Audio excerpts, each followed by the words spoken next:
नमस्कार मित्रांनो, DMER Maharashtra academy या यूट्यूब चॅनलवर तुमचं मनापासून स्वागत आहे।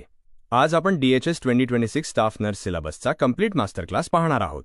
या व्हिडिओमध्ये आपण एक्झाम कसा क्रॅक करायचा, कोणते सब्जेक्ट्स इम्पॉर्टंट आहेत आणि स्मार्ट स्टडी कशी करायची हे सर्व डिटेलमध्ये समजून घेणार आहोत। त्यामुळे व्हिडिओ शेवटपर्यंत नक्की पहा। मित्रांनो, तुम्ही सरकारी पदांसाठी तयारी करत असाल किंवा प्रायव्हेट कोटामधून एक्झाम देत असाल, सिलेबस पूर्णपणे सेम आहे। त्यामुळे घाबरण्याची गरज नाही। फक्त तुमचा फोकस स्ट्रॉंग प्रिपरेशनवर ठेवा। मेहनत आणि कन्सिस्टन्सी असेल तर सिलेक्शन नक्की होऊ शकतं। आता सर्वात इम्पॉर्टंट स्ट्रॅटेजी समजून घेऊया। या एक्झाममध्ये 80% भाग हा टेक्निकल नर्सिंग सब्जेक्ट्सवर आधारित असतो आणि 20% भाग नॉन टेक्निकल सब्जेक्ट्स जसे की लँग्वेज, GK आणि मॅथ्सवर आधारित असतो।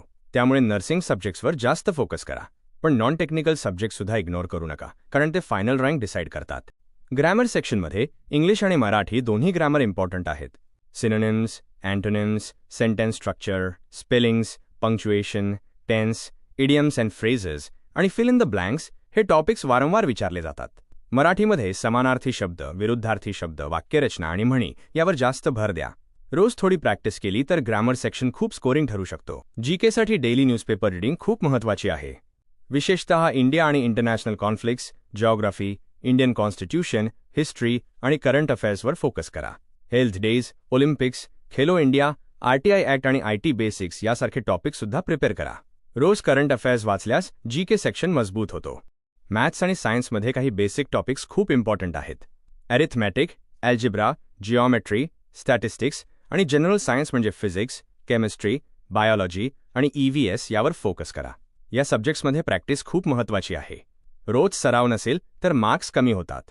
त्यामुळे डेली MCQ प्रॅक्टिस करा। टेक्निकल नर्सिंग सब्जेक्ट्स हे एक्झामचे कोर स्ट्रेंथ आहेत।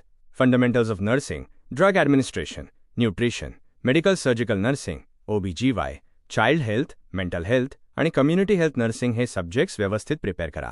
सर्वात आधी बेसिक्स क्लिअर करा, कारण स्ट्रॉंग बेसिक्समुळे डिफिकल्ट क्वेश्चन्ससुद्धा सोपे वाटतात। प्रिपरेशनसाठी ही 3 स्टेप स्ट्रॅटेजी फॉलो करा। स्टेप 1 बेसिक बुक्स वापरून फंडामेंटल्स क्लिअर करा।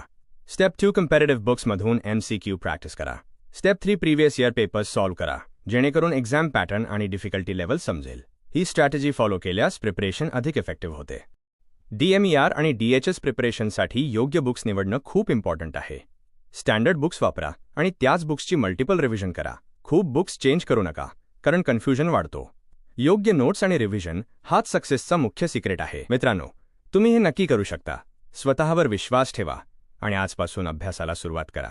लक्षात ठेवा, आजची मेहनतच उद्याचं सक्सेस ठरवते। जर हा व्हिडिओ हेल्पफुल वाटला असेल तर चॅनलला सबस्क्राईब करा आणि आपल्या प्रिपरेशन जर्नीला आजपासून सिरियस घ्या। धन्यवाद आणि तुमच्या DHS 2026 एक्झामसाठी खूप खूप शुभेच्छा।